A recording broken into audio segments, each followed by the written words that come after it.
नमस्कार दोस्तों, मैं अविनाश कुमार एजुकेशन वाला में आपका फिर स्वागत करता हूं और आशा करता हूं कि आप सभी लोग अपनी पढ़ाई पूरी मेहनत और लगन के साथ कर रहे होंगे।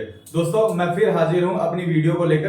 पिछली वीडियो में हमने पढ़ा था जैन धर्म के बारे में, ठीक है, और उसी से आगे के जो टॉपिक है उनको लेकर फिर से मैं जो है हाजिर हूं अपनी क्लास में, ठीक है। पिछली बार जो है पिछली वीडियो में हमने जो जैन धर्म के आधे टॉपिक के बारे में हमने पढ़ा था। जो चीजें रह गई है वो इस जो क्लास में वो कवर हो जाएंगे।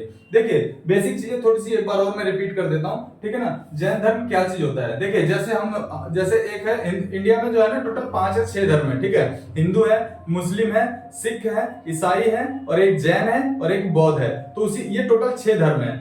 6 में से जो एक जैन धर्म अभी मैंने बताया ना, हिंदू, मुस्लिम, सिख, ईसाई, जैन और बौद्ध, तो जो जैन धर्म है ना उसी के बारे में हम पढ़ रहे हैं, ठीक है ना। और इसके बाद हम बौद्ध धर्म भी पढ़ेंगे, फिर हिंदू धर्म भी पढ़ेंगे, फिर मुस्लिम धर्म, सारे धर्मों के बारे में पढ़ेंगे। अभी फिलहाल हम जैन धर्म के बारे में पढ़ रहे हैं। जैसे कि आपको मैंने बता दिया कि जैन धर्म एक जो है धार्मिक जो है संस्था है, जिसके अंदर कई सारे लोग जुड़े होते हैं। जैसे हिंदू एक धार्मिक संस्था है, धर्म है, तो ऐसे ही एक जैन धर्म है, ठीक है।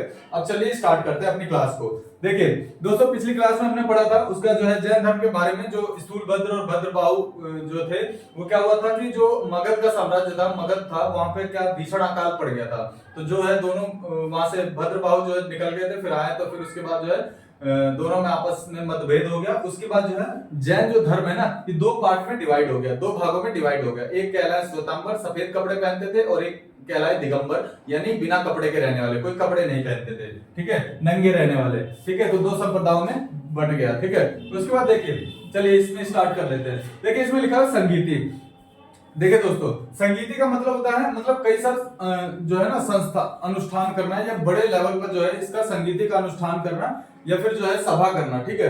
तो जो जैन धर्म है ना, उसके अंदर दो संगीतियां हुई है, ठीक है, 2 सभाएं हुई है, 2 संगीतियां हुई है। और वो संगीतियां कौन कौन सी हुई है? देखिए, एक सबसे पहली संगीति हुई ना 300 ईसा पूर्व, ठीक है। सबसे पहली जो संगीति हुई है वो 300 ईसा पूर्व में हुई है, ठीक है, 300 ईसा पूर्व में हुई है। और ये कहां पे हुई है? तो दोस्तों ये हुई है पाटलिपुत्र में, ठीक है। ये जो हुई है ना, ये पाटलिपुत्र में हुई है, ठीक है, पाटलिपुत्र। पाटलिपुत्र का मतलब है, उस टाइम पाटलिपुत्र कहते थे, अभी जिसे हम पटना कहते हैं ना, उसका पुराना नाम पाटलिपुत्र था, ठीक है दोस्तों। पाटलिपुत्र उसका पुराना नाम था। तो पटना में यानी पाटलिपुत्र में सबसे पहली जो इसकी क्या हुई थी? सबसे पहली इसकी सभा हुई थी या समिति हुई थी। सबसे पहली जैन धर्म की समिति 300 ईसा पूर्व में पाटलिपुत्र में हुई थी, ठीक है। और इसके अध्यक्ष कौन थे? सिर्फ 3 ही चीजें पूछा जाता है, ठीक है। एक तो कब हुई थी, एक कहां हुई थी, और एक उसका अध्यक्ष कौन था। बस ये 3 चीज याद रखना। तो कब हुई थी? 300 ईसा पूर्व में। कहां हुई थी? पटना यानी पाटलिपुत्र में। और इसके अध्यक्ष कौन थे? तो अध्यक्ष थे स्थूलभद्र। कौन थे दोस्त? स्थूलभद्र थे, ठीक है। इतना ध्यान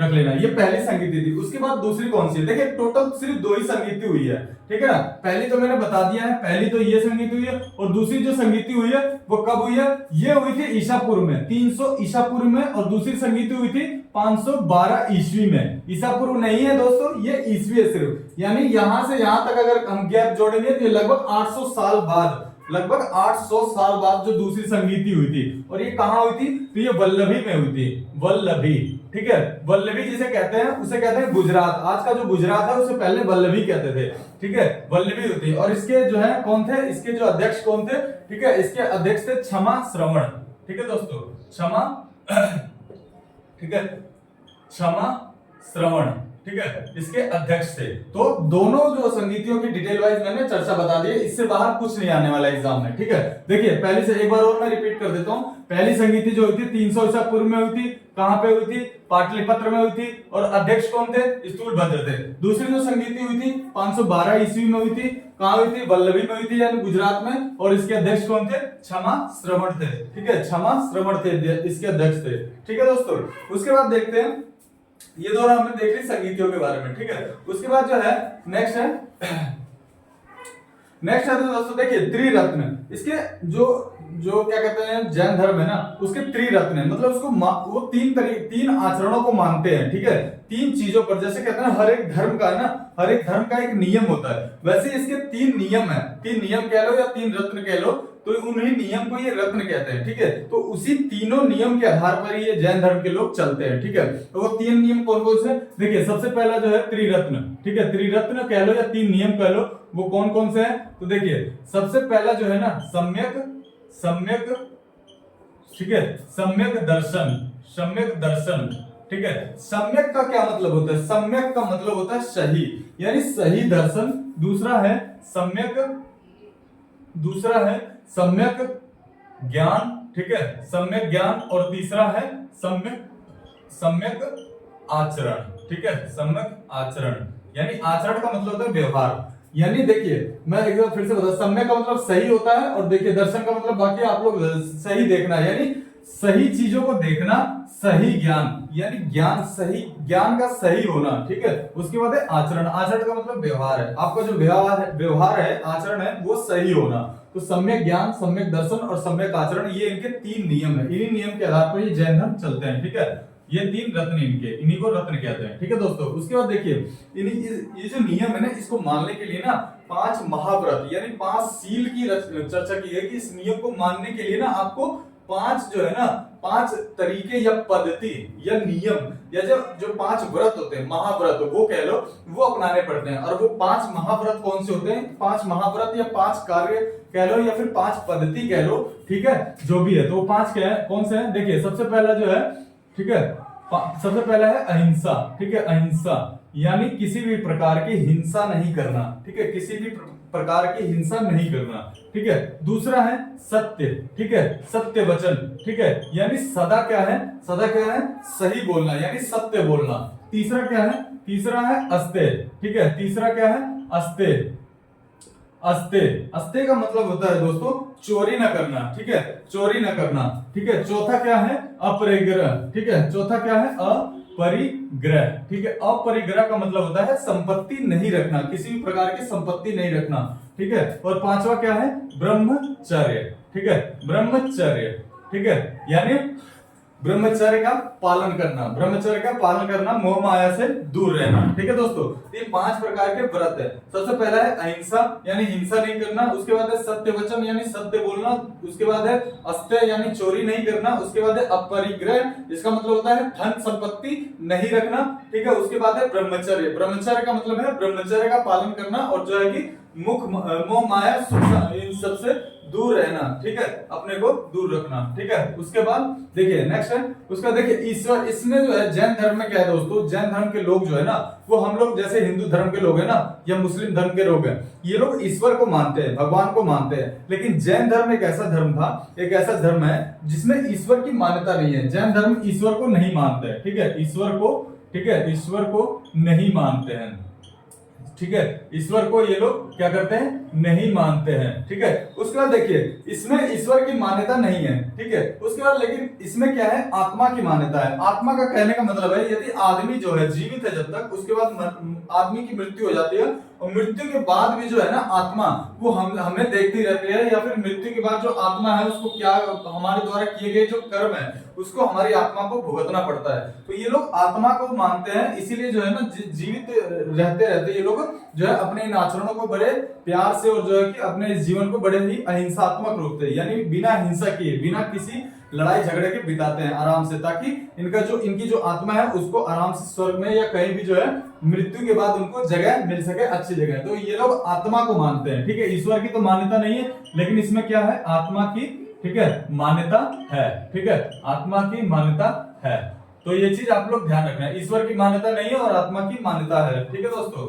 उसके बाद देखिए इसको जो मानने वाले थे, देखिए ये जो एक चीज और मैं बता दूं दोस्तों, आप लोग देख रहे होंगे यहाँ लिखा हुआ है ना सांख्य दर्शन। जो जैन धर्म के लोग है ना, जैसे हर एक धर्म है ना उसकी धर्म की जो एक एक पुस्तक होती है जिसे पवित्र पुस्तक कहा जाता है। हिंदू धर्म की पवित्र पुस्तक है कौन सी है? आप लोगों को पता होगा, गीता। गीता जो है हिंदू धर्म है उसके लिए पवित्र पुस्तक है। ऐसी मुस्लिम जो है उनके लिए पवित्र पुस्तक कौन सी? कुरान है। ऐसे ही ईसाई जो है उनके लिए पवित्र पुस्तक क्या है? बाइबल है, ठीक है। तो ऐसे ही जो जैन धर्म है ना इनके लिए पवित्र पुस्तक क्या थी? एक पुस्तक थी जिसका नाम था क्या? सांख्य दर्शन। क्या नाम था? सांख्य दर्शन। तो इन्होंने जो जैन धर्म का जो ज्ञान है ना वो कहां से प्राप्त हुआ है? तो वो जो प्राप्त हुआ है ना दोस्तों सांख्य दर्शन से प्राप्त हुआ है। ये इनकी पवित्र पुस्तक कह लो या जो भी कह लो, ठीक है ना। तो ये जो है इनकी पवित्र सारे जो इनके ज्ञान है ना ये लोग, ये सांख्य दर्शन जो एक पुस्तक है इसी से इन्होंने प्राप्त किया है, ठीक है। इसी को ये मूल पुस्तक अपनी मानते हैं, ठीक है दोस्तों। देखिए उसके बाद देख लेते हैं उसके बाद जो है दोस्तों यहाँ लिखा हुआ है उदयन, ठीक है, उदयन वंश राजा चंद्रगुप्त मौर्य खारवेल, उसके बाद चंदेल शासक, ठीक है दोस्तों। तो इनको देखिए यहाँ पे जो है ना इसके कुछ मानने वाले राजा थे, कौन, जैन धर्म को मानने वाले कुछ राजा थे, उनके राजाओं के मैं नाम बता देता हूँ। सबसे पहला एक था उदयन, ठीक है, उदयन था, उसके बाद वंद राजा था, उसके बाद चंद्रगुप्त मौर्य था, मौर्य साम्राज्य का था, ठीक है, उसके बाद खारवेल, खारवेल कहाँ का था, कलिंग का था। और कलिंग को क्या कहते थे, जो अभी वर्तमान में उड़ीसा है ना, उसको पहले कलिंग कहते थे। वहां का जो राजा था, नरेश था, वो कौन था, वो था खारवेल। उसके बाद है चंदेल शासक। चंदेल शासक दोस्तों आपको पता होगा, चंदेल जो दक्षिण में ना, इंडिया के दक्षिण में थे, साउथ में, तो वहां के जो लोग थे वो चंदेल शासक, वो वहां का जो राजा था वो चंदेल के नाम से था, चंदेल शासक था, ठीक है। उसके बाद देखिए सबसे इंपॉर्टेंट चीज है ये, देखिए गोमतेश्वर मंदिर के बारे में आप लोगों ने सुना होगा दोस्तों, जो कर्नाटक के, कहां पे, कर्नाटक के श्रवणबेलगोला में है, ठीक है। तो मैं बता देता हूँ गोमतेश्वर मंदिर के बारे में, ठीक है, गोमतेश्वर, ठीक है, गोमतेश्वर मंदिर, ठीक है। देखिए सबसे पहले इसको बनाया किसने था, इसको सबसे पहले बनाने का काम किया था ना, बनाने का किसको, किसने काम किया था, तो जो वहां का एक गंग वंश का जो कौन था, मंत्री था, कौन, गंग वंश का, ठीक है, गंग वंश का मंत्री, ठीक है, गंग वंश का मंत्री था। और वो मंत्री कौन था, उस मंत्री का नाम था चामुंड, ठीक है, चामुंड था, ठीक है, गंग वंश का एक मंत्री था, उसका नाम था चामुंड। अब चामुंड ने क्या किया, इस मंदिर को बनाने के लिए, गोमतेश्वर की मंदिर को बनाने के लिए, ठीक है, उसने क्या किया, बहुत सारा धन दिया, ठीक है, बहुत सारा पैसा दिया इसको बनाने के लिए। तो सबसे बड़ा जो है इसमें जो श्रेय जाता है वो गंग वंश का जो मंत्री था चामुंड, उसके प्रोत्साहन से ये जो है गोमतेश्वर मंदिर बना। और ये कहां बना, तो अभी फिलहाल जो कर्नाटक है ना, कर्नाटक के, ठीक है, ये मंदिर कहां पे, कर्नाटक के, ठीक है, कर्नाटक के श्रवणबेलगोला, ठीक है, श्रवणबेलगोला, ठीक है, यहाँ पे जो है ना जगह, यहाँ पे ये मंदिर है, ठीक है, कौन सी, गोमतेश्वर की मंदिर है, ठीक है, श्रवणबेलगोला में गोमतेश्वर का मंदिर है। उसके बाद देखिए यहाँ पे क्या है, और ये मंदिर कौन सा है दोस्तों, तो ये अभी जिस धर्म के बारे में पढ़ा रहे हैं ना, इसी धर्म का मंदिर है, गोमतेश्वर मंदिर। अगर कभी पूछे कि कर्नाटक का श्रवणबेलगोला में जो मंदिर है, ठीक है, वो गोमतेश्वर मंदिर है, वो किस धर्म से संबंधित है, तो जैन धर्म का है। और इसमें कौन से भगवान है, तो इसमें महावीर स्वामी है, ठीक है, कौन, महावीर स्वामी। और हमने पिछली वीडियो में मैंने बताया था दोस्तों, जो महावीर स्वामी थे वो कौन से नंबर के तीर्थंकर थे, आपको कमेंट में बताना अभी कि महावीर स्वामी कौन से नंबर के तीर्थंकर थे, ठीक है, जैन धर्म के। तो महावीर स्वामी जो थे, ये जो थे, इन्हीं को इस मंदिर में इन्हीं की मूर्ति लगाई गई है, ठीक है, इन्हीं की मूर्ति लगाई गई है। और कितने फीट की, ये इनकी मूर्ति 18 मीटर ऊंची है, ठीक है, 18 मीटर ऊंची है इनकी मूर्ति, 18 फीट की, 18 फीट की इनकी जो है इनकी मूर्ति लगाई गई है। एक बार आप लोग इस चीज पे वो कर लेना एक बार, ठीक है। तो 18 फीट इनकी ऊंची मूर्ति महावीर स्वामी की लगाई गई है। उसके बाद देखते हैं, ठीक है दोस्तों, तो महावीर स्वामी की जो है मूर्ति इसमें गोमतेश्वर मंदिर में कितने फीट है, 18 मीटर की मूर्ति है, ठीक है, 18 मीटर ऊंची जो ये है मूर्ति है, ठीक है, महावीर स्वामी की। और उसके बाद देख लेते हैं, देखिए महावीर स्वामी के किस मुद्रा में है, तो महावीर स्वामी के, ये महावीर स्वामी आपको मैं बता ही देता हूँ, ठीक है, ये 24वें नंबर के, ठीक है दोस्तों, कितने नंबर के, 24वें नंबर के तीर्थंकर होते हैं, ठीक है। आप लोग कमेंट में मुझे बताना कि इसका 23वें नंबर के तीर्थंकर कौन है, ठीक है। तो ये महावीर स्वामी कौन थे, 24वें नंबर के तीर्थंकर थे। और ये महावीर स्वामी जो है जैन धर्म की इनकी जो है इस कौन से गोमतेश्वर मंदिर में इनकी मूर्ति 18 मीटर ऊंची मूर्ति है। अब देख लीजिए थोड़ी सी और डिटेल देख लेते हैं, इनका जो है ना ये किस मुद्रा में इनकी मूर्ति बिठाई गई है। तो जैसे भगवान शिव की आपने मूर्ति देखी होगी दोस्तों, तो भगवान शिव का जो है ना कायोत्सर्ग मुद्रा, कायोत्सर्ग एक ऐसी मुद्रा होती है जिसमें दाहिना हाथ आदमी का ऐसे आशीर्वाद देने के लिए उठा होता है, ठीक है, और बायां हाथ ऐसे जो है नीचे रहता है। तो ऐसी मुद्रा इनकी कहां पे जो है इस मंदिर में, गोमतेश्वर मंदिर में किसकी, महावीर स्वामी की हुई है। तो कौन सी मुद्रा है, कायोत, ठीक है, कायोत सर्ग, ठीक है, कायोत सर्ग जो मुद्रा है, ये मुद्रा में इनकी मूर्ति, ये यहाँ पे बैठे हुए हैं इनकी मुद्रा में। और ये ये अपनी तपस्या में इनको इतना लीन दिखाया गया है कि इनके पैरों पर सांप लपेटे हुए हैं, इनके पैरों पर सर्प लपेटे हुए हैं। और इतनी ज्यादा ये मतलब अपनी तपस्या में लीन है कि इनके जो पैर है ना, उस पे चींटियों ने ना अपने घर बना लिए हैं। मतलब इनको पता भी नहीं है, इतनी ज्यादा अपनी तपस्या में लीन है कि चींटियों ने इनको पैर के ऊपर मिट्टी के घर बना लिया और इनको कोई एहसास नहीं हो रहा, ये इतनी ज्यादा अपनी तपस्या में लीन है, ठीक है। तो ऐसी मुद्रा इनको दिखाई गई है, कहां पे, गोमतेश्वर मंदिर में। ये डिटेल सारी मैंने आपको दे दी है, आप इस चीज को ध्यान से देख लीजिएगा, ठीक है। मेरी वीडियो को दोस्तों एक बार में अगर नहीं भी आपको याद हो जाए तो दो चार बार अगर आप देखेंगे ना तो सारी चीजें आपको याद हो जाएगी, ठीक है दोस्तों, ठीक है। तो ध्यान से इस चीज को पढ़ लीजिएगा, ठीक है। उसके बाद देखते हैं, देखिए उसके बाद है उसके बाद क्या है, जो गंगवंश के मंदिर मैंने बता दिया। और एक चीज और ये जो गोमतेश्वर मंदिर था ना, ये बनी कब थी, तो ये 10वीं सदी में, ठीक है, कब, 10वीं सदी में, ठीक है, 10वीं सदी के, ठीक है, 10वीं सदी के मध्य में बनी थी, ठीक है, 10वीं सदी के मध्य में ये बनी थी, ठीक है, 10वीं सदी के मध्य में बनी थी। उसका देखिए एक इस मूर्ति की सबसे बड़ी खास बात मैं बता देता हूँ क्या है, एक चीज और, ये मूर्ति जो है ना दोस्तों, ये एक ही चट्टान को, मतलब एक बड़ा सा चट्टान था, एक बड़ा सा पर्वत था, और उस पर्वत को काट करके बनाया गया है ये गोमतेश्वर का मंदिर। कोई ऐसा नहीं कि बाहर से पत्थर वगैरह ईंट वगैरह लाई गई है तो इसको बनाया गया, ऐसा कुछ नहीं है। ये पहले से ही प्राकृतिक चट्टान था, बड़ा सा पहाड़ था, और एक ही पहाड़, उसी को काट करके, ठीक है, देखिए दोस्तों, उसी को काट करके इस मूर्ति को बनाया गया है, ठीक है, इस मंदिर को बनाया गया है, चट्टान को, सॉरी, इनकी मूर्ति को बनाया गया है, ठीक है, एक ही पत्थर को काट कर। तो इनकी खासियत मैं बताता हूँ, चट्टान को काट कर, ठीक है, चट्टान को जो है काट कर, ठीक है, चट्टान को काट कर बनाया गया है, ठीक है, बनाई गई, ठीक है, बनाई गई मूर्ति, ठीक है, चट्टान को काटकर बनाई गई मूर्ति, ठीक है, इनकी मूर्ति क्या है, चट्टान को काटकर बनाई गई है, ठीक है। उसके बाद देख लीजिए, अब इसके बाद कुछ और चीजों की चर्चा कर लेते हैं। तो खजुराहो है ना दोस्तों, खजुराहो का जो जैन मंदिर है उसको कौन बनाया था, खजुराहो का जो जैन मंदिर उसको बनाने वाले के कभी कभी ये भी पूछ लेता है कि खजुराहो का जैन मंदिर का निर्माण किसने करवाया, तो चंदेल शासकों ने, ठीक है, चंदेल शासकों ने जो है खजुराहो मंदिर का निर्माण करवाया है। और देखिए कल्पसूत्र मैंने बताया था ना, भद्रबाहु थे, भद्रबाहु कौन थे, तो दो अध्यक्ष थे, कौन, एक स्थूलभद्र और भद्रबाहु। तो कल्पसूत्र एक ऐसी किताब है, कल्पसूत्र एक किताब है, ठीक है, जिसकी रचयिता कौन है, जिसके रचयिता जो है दोस्तों वो कौन है, भद्रबाहु है, ठीक है, भद्रबाहु है, ठीक है। और कल्पसूत्र में, ठीक है दोस्तों, कल्पसूत्र में जितने भी क्या है, जितने जो तीर्थंकर हुए हैं इन सबके क्या है, जीवन चरित्र है, ठीक है, जीवन चरित्र है। तो तीर्थंकरों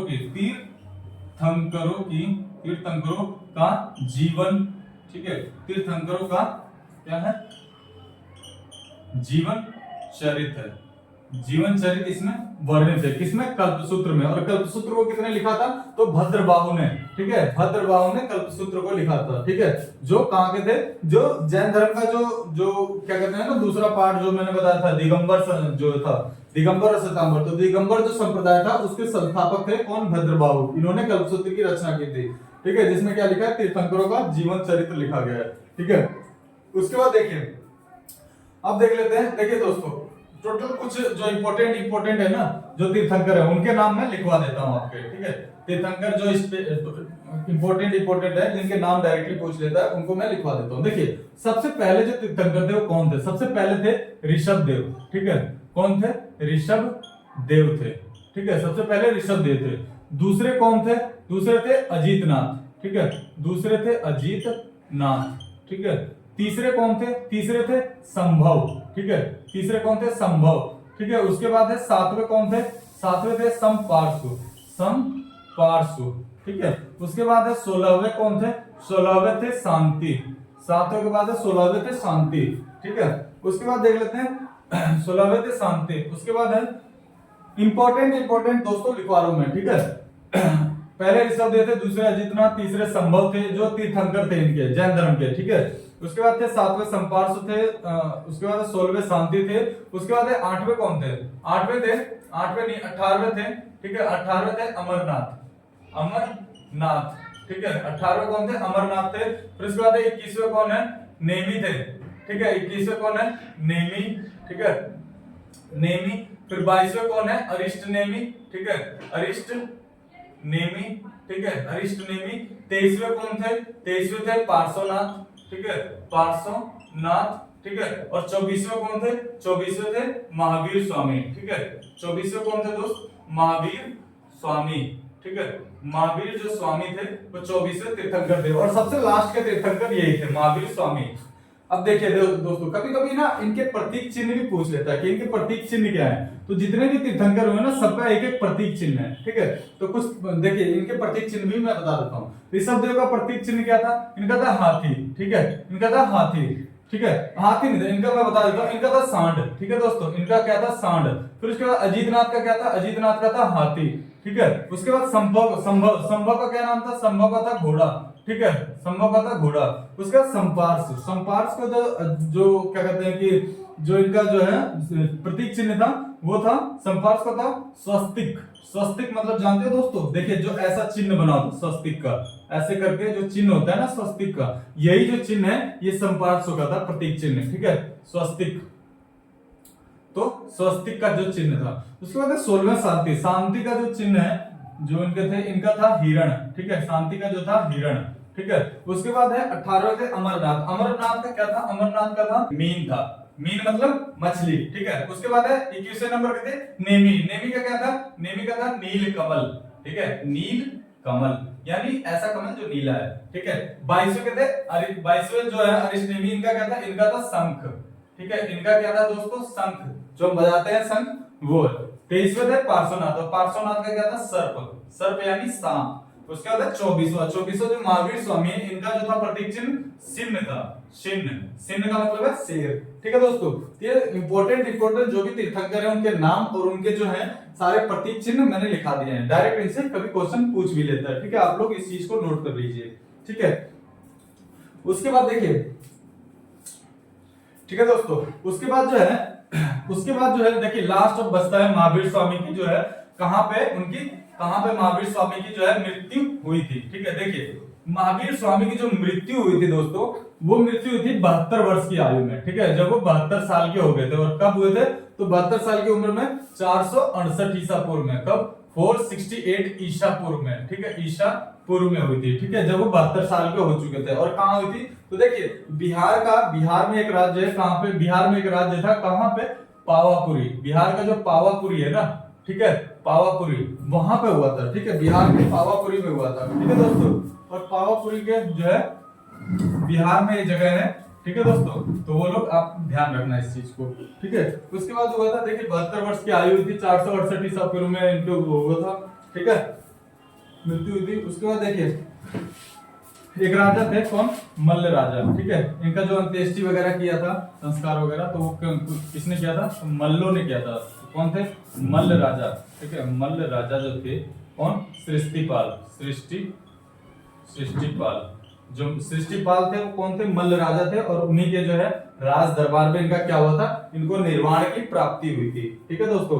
ये सारी डिटेल जो है मैंने जैन धर्म से रिलेटेड लगभग एक डिटेल मैंने आपको बता दी है, ठीक है।